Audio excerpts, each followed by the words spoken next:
So how many of you are familiar with the term house hacking?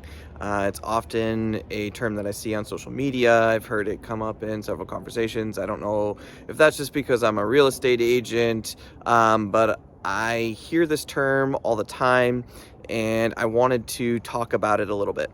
So actually, a couple days ago, I ran into somebody, someone I didn't know, a stranger, and we were talking about real estate, and they were like, "Hey, don't own a house. My fiance and I want to buy a house. I know nothing. What would you suggest?" And I didn't use the term house hacking. But I basically explained it and said, "This is what I would do." So I told her, I don't know what your income is. I don't know what your fiance's income is, but I would try to buy something with some sort of rentable space. We've done this with actually all the houses that we have bought. We have rented out a space. Our first home was just a regular 3-bedroom, 2.5 bathroom house. We had all 3 bedrooms upstairs. The primary bedroom had an attached bathroom, and then one of the other bedrooms up there we rented out and just had a hallway bath. And it was actually just to a friend. I don't even remember what we charged, and it wasn't really for the purpose of generating an income. It was more to help him out, but it gave us the idea that maybe we could get a different house, save some cost, and rent out some space. So we ended up buying a home. It was a split level, so you go upstairs, and it was 3 bedrooms, 2 baths up. Downstairs was a living room, bedroom, bathroom, and we shared the laundry room downstairs as well. We rented the space to family members. It was a win-win. They had cheap rent. They were able to pay off debt quick. We were able to offset a third of our mortgage payment. My wife ended up staying home. It worked out great in that season, and we rented to some other friends as well during that 6.5 years that we lived there. We always offered kind of under market rent, and we had no problem filling that space. It's great having that basement. If you cannot afford a home that's that size, that has that type of option or amenity.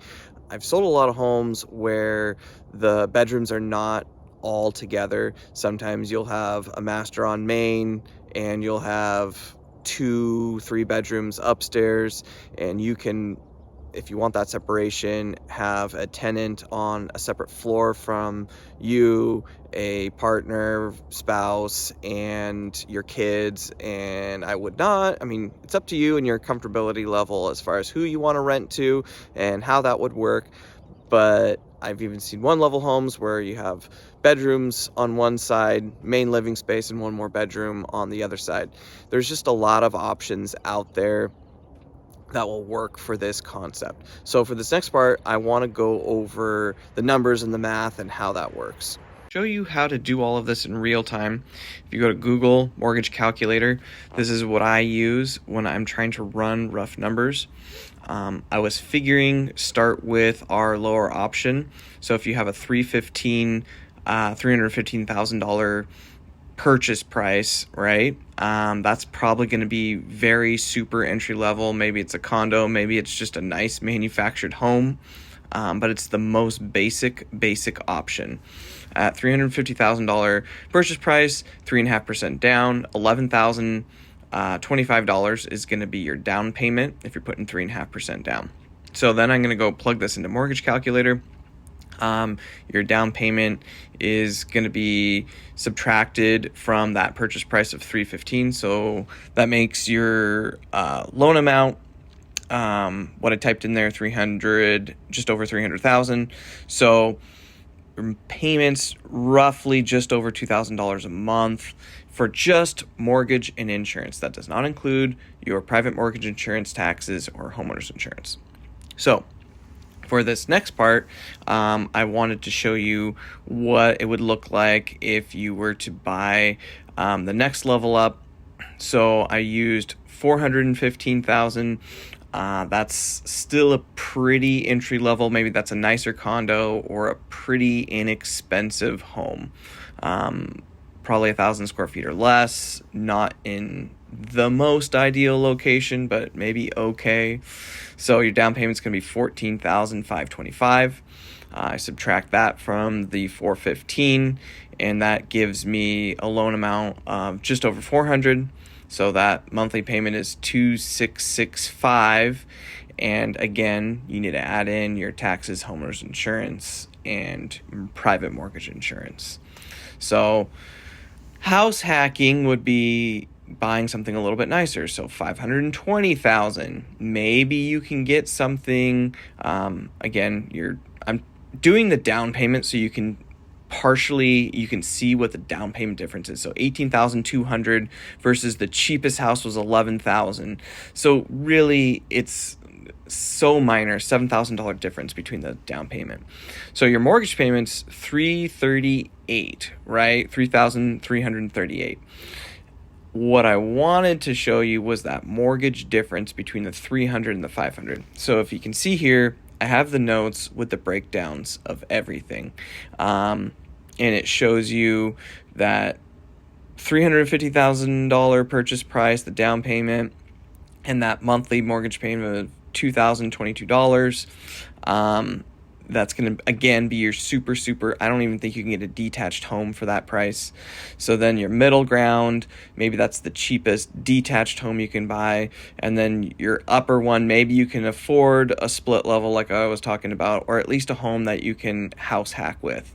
So if you take 3,338, subtract from 2022, you get 1,316. That's roughly what I think. If you had a basement apartment, you could probably get about $1,300 a month, depending on your area.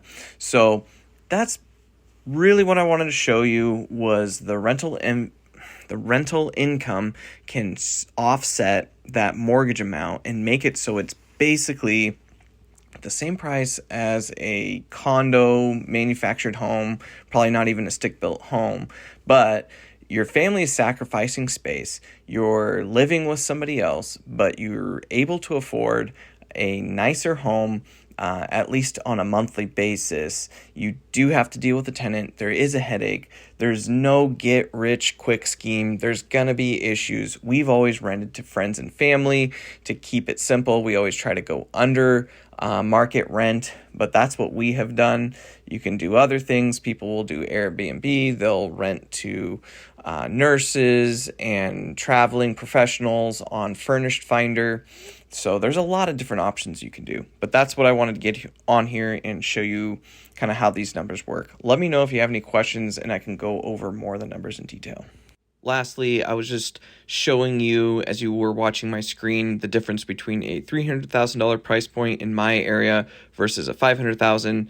There was like 3-4 options at 300. They're all very sketchy houses in very sketchy neighborhoods compared to like 100 results in the Portland metro area at the 500,000, and a lot of them would be great candidates. I'm sure at least half of them would work for house hacking.